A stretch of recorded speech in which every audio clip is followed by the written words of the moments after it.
Amados, vamos estudar hoje a carta de Tiago, capítulo 2, versículos de 24 a 26. Eu vou compartilhar com vocês os comentários do famoso teólogo americano Albert Barnes, do século XIX. Versículo 24. Vejam que uma pessoa é justificada por obras, e não apenas pela fé. Tiago ensina que o homem é justificado pelas obras, e não somente pela fé. Não por uma fé fria, abstrata e inoperante. Deve ser por uma fé que produza boas obras e cuja existência será mostrada aos homens por meio das boas obras. Como a justificação acontece aos olhos de Deus, ela é pela fé, pois ele vê que a fé é genuína e que produzirá boas obras se o indivíduo que exerce a fé continuar vivendo. Ele justifica os homens em vista dessa fé e de nenhuma outra forma. Se Deus vê que a fé é meramente especulativa, que é fria e morta e que não produziria boas obras, o homem não é justificado aos seus olhos. Ninguém será justificado se não tiver uma fé que produza boas obras e que seja de caráter operante e prático. O fundamento da justificação, no caso, é a fé. E apenas isso. A prova da existência da fé são as obras, e assim os homens são justificados e salvos. Não por uma fé meramente abstrata e fria, mas por uma fé necessariamente conectada com boas obras, e onde as boas obras desempenham um papel importantíssimo. Tiago não nega que um homem é justificado aos olhos de Deus pela fé, pois a própria passagem que ele cita mostra que ele acredita nisso, mas ele nega que um homem seja justificado por uma fé que não produza boas obras e que não é expressa por boas obras.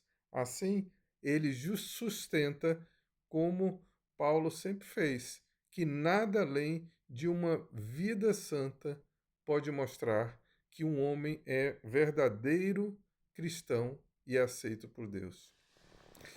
Versículo 25. Da mesma forma, não foi Raabe a prostituta justificada pelas obras? Comentário.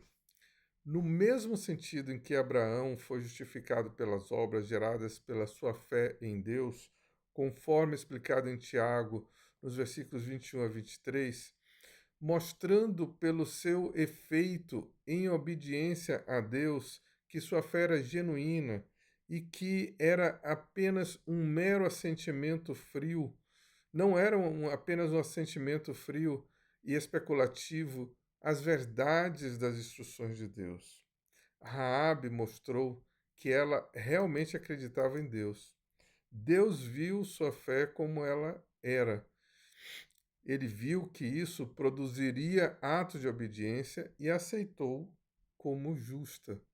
O ato que que ela realizou escondendo e protegendo os espias foi a manifestação pública da sua fé e a evidência de que ela foi justificada. Pode-se observar aqui que não devemos supor que tudo na vida e no caráter dessa mulher seja louvado. Ela é louvada por sua fé e pela justa expressão dela.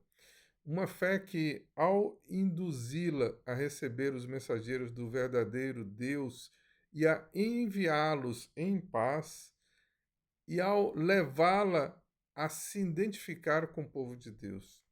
Temos todas as razões para supor que ela foi induzida a abandonar seu curso da vida anterior. Quando louvamos a fé de um homem que foi um blasfemador profano, ou um adúltero, ou um ladrão, ou um bêbado, não louvamos a sua vida anterior, nem damos aprovação a ela. Louvamos aquilo que o induziu a abandonar seu caminho maligno e a se voltar para os caminhos da retidão. Esse é o caso de Raabe. Amados, quanto mais maligno foi seu curso anterior, mais maravilhosa e mais digna de louvor é a fé pela qual ele é reformado e salvo. Amém? Versículo 26 do capítulo 2. Comentários. Pois assim como o corpo sem espírito está morto, também a fé sem obras é morta. Não pode haver uma fé genuína sem boas obras, assim como não pode haver um corpo humano vivo sem uma alma. Nunca encontraremos uma série de vidas piedosas e desinteressadas sem a verdadeira fé. E nunca encontraremos verdadeira fé sem uma vida assim. Podemos ver obras de aparente benevolência, porém sem fé. O princípio delas é a ostentação e, enquanto elas puderem ter recompensa, mesmo que sejam aplausos humanos, elas podem continuar por algum tempo fazendo essas boas obras. No entanto, a experiência de toda a humanidade mostra o quão efêmeras são essas obras. Elas carecem tanto de princípio quanto de motivação. Duram por pouco tempo, mas logo murcham. Onde há verdadeira fé, ali está Deus, seu Espírito da vida, e seu amor oferece motivações para essas justas ações. Quanto mais um homem exerce fé em Cristo, mais ele é capacitado a crer. Quanto mais ele crê, mais ele recebe. E quanto mais ele recebe, mais capacitado está para trabalhar para Deus. Uma coisa puxa a outra, eu que falo agora. A obediência é seu prazer, porque o amor a Deus e ao próximo é o elemento em que sua alma vive.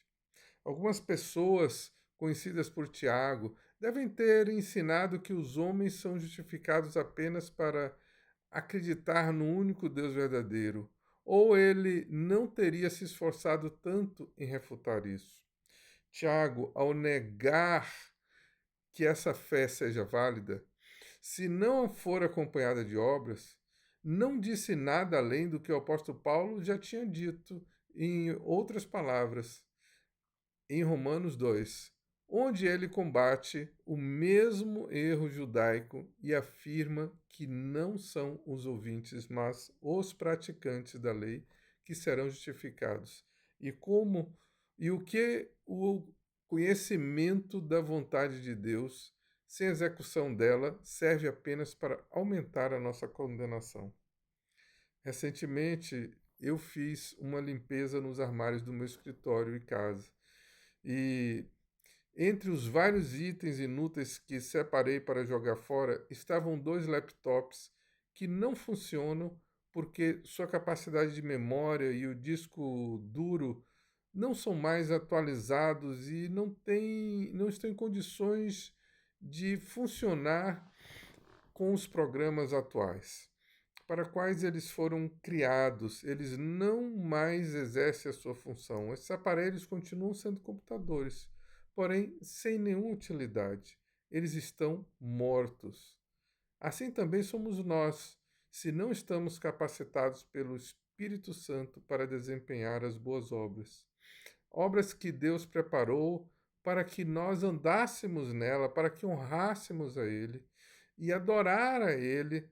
Ele preparou isso desde a fundação do mundo. Portanto, seja um crente vivo, cheio de obras, capacitado pela graça de Deus. Eu espero que vocês tenham gostado desse pequeno estudo.